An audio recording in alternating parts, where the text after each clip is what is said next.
20 মে ঐতিহাসিক মুল্লুকে চলো দিবস আজ।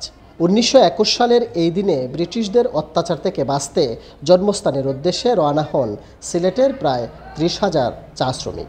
পরে চাঁদপুর মেঘনা স্টিমার ঘাটে পৌঁছালে ব্রিটিশ গোর্খা সৈনিকদের গুলিতে প্রাণ হারান শত শত চা শ্রমিক। এরপর থেকে প্রতি বছর 20 মে চা শ্রমিক দিবস হিসেবে পালন করে আসছে হবিগঞ্জের চুনারুঘাটের প্রতীক থিয়েটার।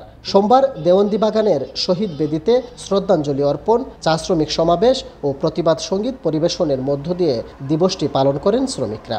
স্বাস্থ্য এবং স্বাদের মধ্যে চমৎকার একটা ব্যালেন্স করে পীর প্রিমিয়াম আয়োডাইজড লবণ।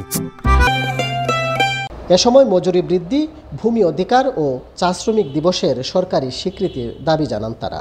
20 মে চা শ্রমিক দিবসটা আমরা দাবি করছি, এটা অত্যন্ত গুরুত্বপূর্ণ এবং সুকাহত একটা দিন আমাদের জন্য। চা শ্রমিকদের ভূমির অধিকার যাতে নিশ্চিত হয়, তাদের মজুরি যাতে বৃদ্ধি হয়, পাশাপাশি এই দিবসটা যাতে চা শ্রমিক দিবস হিসাবে স্বীকৃতি পায়, সেই লক্ষ্যে আমরা সরকারের কাছে গণপ্রজাতন্ত্রী বাংলাদেশ সরকারের দৃষ্টি আকর্ষণ করছি।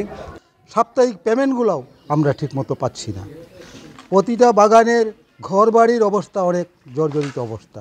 আমাদের ন্যূনতম মজুরি 500 টাকা হবে এবং আমরা চা শ্রমিক যারা আমরা খেটে খাওয়া মানুষ, আমরা সুন্দরভাবে দিনতিপাত করতে পারবো। সুশীল সমাজের ব্যক্তিরা মনে করেন চা শ্রমিকদের দাবি আদায়ে সোচ্চার হতে হবে জনপ্রতিনিধিদের, কথা বলতে হবে সরকারের উচ্চ পর্যায়ে। চা বাগানে তাদের এই দেশের অর্থনীতিতে তাদের সমৃদ্ধি, তাদের কার্যক্রম পরিচালিত হয়ে আসছে। অত্যন্ত দুঃখের বিষয় যে তাদেরকে নিয়ে কেউ কোনোদিন সেরকমভাবে ভাবছে না। কোনো দিবস আসলেই মাঝে মাঝে কথা হয়। বাজারে এখন যে অবস্থা, সাধারণ আমরা যারা আছি মধ্যবিত্ত পরিবার বা একটু উচ্চ মধ্যবিত্ত পরিবার, তাদেরই নাভিশ্বাস উঠে যায়। তাদের এই দাবিটা মোটেও আমি মনে করি না তাদের এই অযৌক্তিক। এটাও আমাদের যারা ঊর্ধ্বতন কর্মকর্তা আছেন তারা ভেবে দেখবেন।